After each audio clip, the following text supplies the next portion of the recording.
Hey up lads and lasses, Damfire here, back again with some more Infinite Lagrange. So today, as you can see, we're still in the ranking.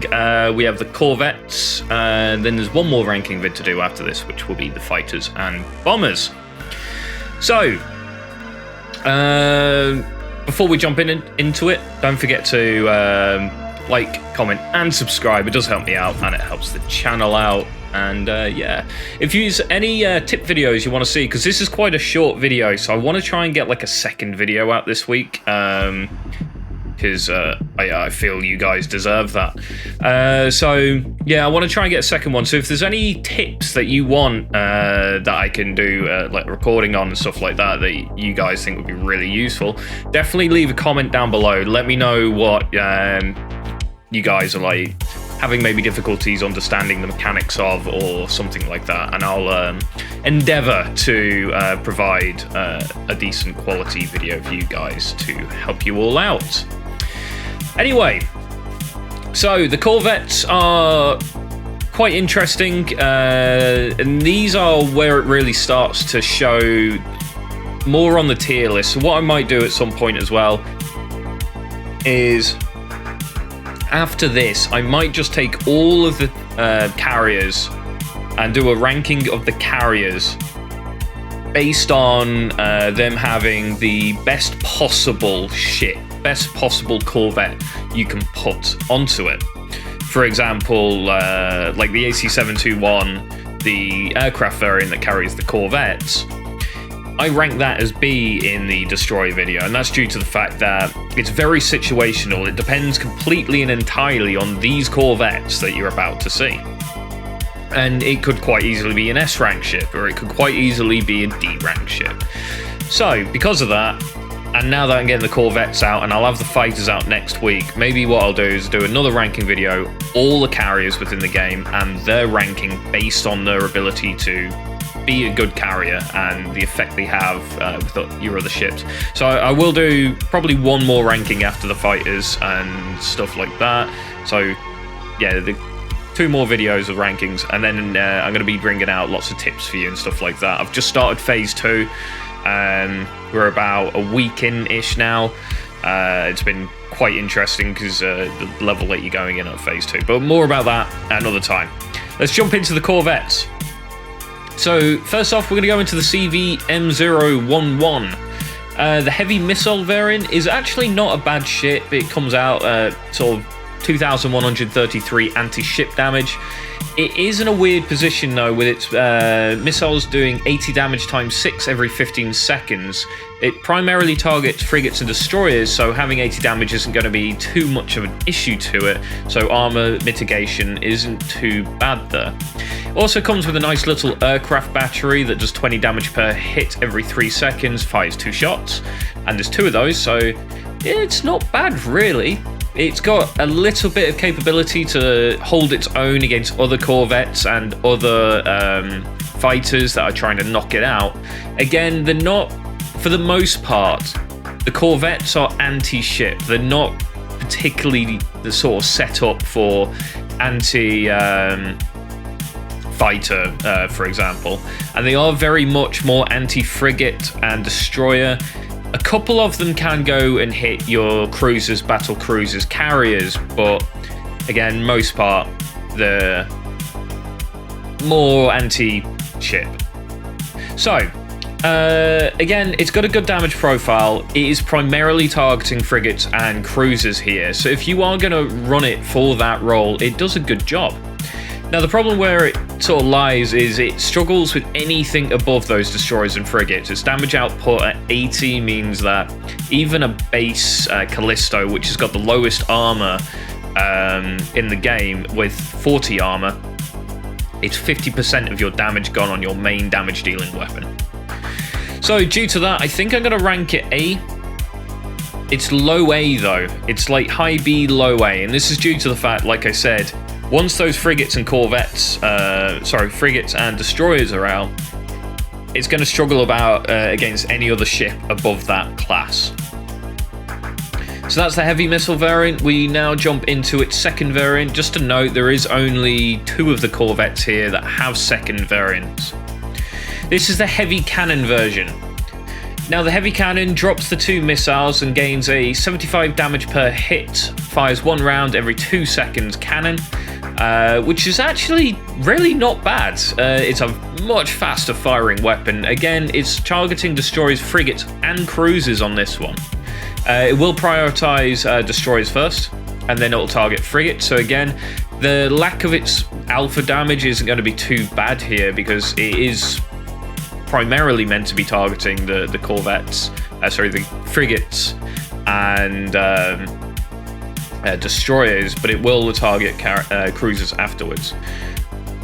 Again, it's got pretty much the exact same anti-air capabilities, but due to the fact that its fire rate and where it lies in its ability to damage specifically frigates and destroyers, because of that lower fire rate, it sits above the missile variant. Only very slightly though, and that is primarily due to the main weapon having such a low cooldown that when it is hitting frigates and destroyers, it's just going to shred them apart very, very rapidly. So yeah, not a bad little Corvette to start off with. We're then looking at the Void Elfin, which is another missile one. It's a stealth missile, which is quite cool. All in all, it's got 28,000 anti-ship at base. Fires a lovely 120 damage per hit missile. Fires 2 of them every 6 seconds, and it has 2 missile launching systems, so it's really not too bad in the damage department there. It also has a rapid fire cannon. This is again primarily going for destroyers and frigates, whereas the missile system is also destroyers and frigates. So it's got much more damage output versus what you want to try and bring it up against. And again, if against NPCs, they always have frigates and destroyers, so having these kind of ships does actually help against them. Players do sometimes go full cruisers and up. I personally don't. I have mixed fleets with a bit of everything, and it's due to the fact that even the frigates can just knock out so much damage. But yeah, so against players, it gets a bit more situational because of its inability to hit the cruisers and above so hard. But at 120 damage, it's actually hitting the cruisers quite well. It's definitely hitting them better than the previous destroyer. It also has the field camouflage system, giving it a 35% evasion chance, which does mean that even without its ability to actually target enemy fighters, it deals with them well because it can dodge them, which is quite a nice little bonus. This is higher ranked than the other two, so the Void Elfin is better than the CV M011. We then come to the second Corvette that actually has variants. So we have the Nebula Chaser? Sean Connery. The Nebula Chaser.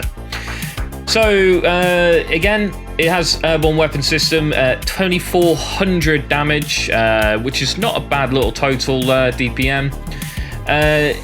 Unfortunately, this is where it kind of falls down. So it has 50 damage per hit on its dual cannons, fires 2 rounds every 5 seconds. The problem with that is its alpha damage is very, very low for that weapon system. And again, its other weapon system is a rocket tower, doing 30 damage per hit on a 6-second interval. So,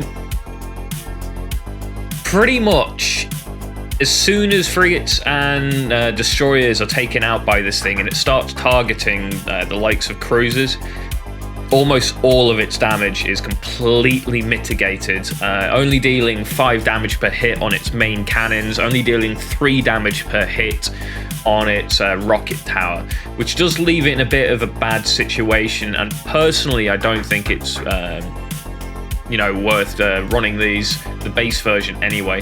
It has got a precision guidance system which increases the hit rate by 30%, which does mean it's very, very accurate. So if people are running the likes of some of the dodge type frigates and stuff like that, like I believe one of the Carillion frigates has a variant that can get some very, very high evasion, this does actually consistently hit them. But due to its low damage profile, it definitely doesn't do as well as the CV M011s, even with its ability to have an increased hit rate. We then come to its much better brother, the Pulsar version. Now, the Pulsar version removes the rockets and it gains the CP-170T Eye Ptolemy, which is 160 damage per hit, fires 1 round every 3 seconds, energy weapon. Now, due to the fact that it's energy, means it can quite happily hit above its weight class very easily. It'll hit cruisers, it'll hit battle cruisers. The damage mitigation is a percentage base, so it's not so bad there as compared to armor, which is a flat damage mitigation. It still retains its information enhancement system, giving it a 30% increased hit rate. And yeah, it's overall just flat out better than the other Pulsar, and it is the first S rank on this tier list. Definitely worth having a look at, and if you do get it, it is the Corvette that I personally run. I think it's just a really good all-round Corvette for taking out anything from frigates all the way up to cruisers, battle cruisers, etc. Definitely pretty good. We then have the Cellular Defender. So the Cellular Defender comes with a main weapon system of these huge torpedoes. Now, this is okay. 300 damage, 1 × 4, and a 16-second interval. It's primarily hitting battle cruisers and cruisers with a secondary rapid-fire system with 2 near-defense cannons that are anti-Corvette and fighter, and 1 larger cannon that's destroyer, frigate, and cruiser. So this literally hits pretty much throughout the entire class range quite effectively. The torpedo attack system at 300 base damage and fires 4 torps is quite a lot of damage. And this surprisingly does okay at actually dealing damage out to battle cruisers and the likes, even with the very high damage profiles, well into the hundreds. But yeah, it's one of the only Corvettes that can hit that high, and it still has the capabilities of dealing with frigates and destroyers effectively, and has a little bit of AA. Also comes with a situational awareness system, which reduces the hit rate from missiles by 30%, which does make it pretty effective at staying alive, which is pretty important. This is another S rank. I don't believe it's quite as good as the Nebula Chaser's energy weapon, and that's just how energy weapons work versus kinetic weapons. But there we go. We then have the RedBeast, and I was unfortunately very disappointed with this one. So it fires 4 250 damage missiles every 12 seconds. It has no other weapon systems, no other backup weapons, and yeah, it kind of puts it in a bad position due to the fact that, you know, it's not as good as a Cellular Defender off the bat, and it only just about beats the other ships here. With its priorities being destroyer frigate though, with 250 damage, it does quite well at taking them out and stuff like that. But the lack of other subsystems, you know, we haven't got dodge rates and we haven't got increased hit chances here. It is just a flat damage. So, I mean, it's probably the top of A tier, and I think that's mostly due to the fact that its damage profile specifically does target frigates, destroyers, and at 250 damage, they're going to be hit pretty hard by this thing. So, yeah, it does okay. Definitely does okay. We then have a look at the one that you get for free, the CV11003. Not quite sure how they want you to say that, but there you go. Comes with 2 rapid fire cannons doing 30 damage, firing 1 round times 3 every 6 seconds, and then it also comes with a larger cannon doing 55 damage, firing 2 rounds times 2 every 6 seconds as well. It's quite an alright all-rounder, but its damage profile does lack considerably here, and again, it has no of these bonus subsystems giving it hit rate or anything like that. Primarily targeting destroyers, frigates, and cruisers in that order. It's flat out nowhere near as good as some of what we've currently ranked. So I believe it is probably B rank. It could potentially be C rank. I think it's like low B rank. high C rank as some of the other ships, even the CVM-11's versions, just do significantly better because of the reduced rate of fire that they have in comparison to this ship. And they're not buffed either. You can get them down to, like, I think about 1 second on those, but this is 6 seconds, probably down to about 4.5 seconds, 4 seconds around there. We then come to the last one, and that is the Silent Assassin Armored Corvette. Now, initially, I picked this up and I went, hey, it's got armor. It's 6 armor compared to 3 armor or 0 armor on some of the Corvettes, which does put it, you know, slightly higher. And then I started looking at what kind of shoots at it, and they can easily just laugh at 6 armor. So its armor is kind of completely and utterly worthless for the most point, I'm not going to lie. It does come with 50 damage per hit, 1x2, with a 4-second attack interval. There is 3 cannons that do all that, which is actually not a bad damage profile. Again, it's primarily hitting destroyers, frigates, and cruisers, but as soon as you come to cruisers, which have 40-50 armor base, this thing starts doing 5 damage again. So yeah, it definitely falls off pretty rapidly as soon as you get to sort of mid-game. It does come with an interesting engine system with an engine acceleration module, which reduces the time for primary weapon to select targets by 35 seconds. Increase hit rate against frigates and destroyers by 15%, which just means in the role of taking out frigates, it does it exceptionally well, because once a frigate is down or a destroyer is down, it retargets faster than every other ship on this category. However, its damage profile does let it down considerably, and I believe it's the back end of A tier. Is it better than a Void Elfin? Yeah, it's slightly better than a Void Elfin, and it's due to the fact that it can switch targets faster, I believe. But that's the only reason. It's still low end of A. So there you have it. This is the Corvette ranking. Again, the ones you want to be watching out for: Nebula Taster, Pulse version, and the Cellular Defender. They are definitely the top tier. Yeah, definitely the top tier within the Corvettes.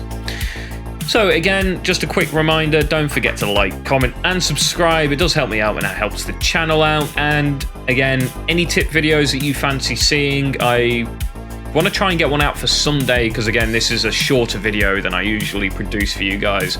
So I want to make that up a little bit. So yeah, definitely, if you got any tip videos that you want tips on and stuff like, any tips you want videos on,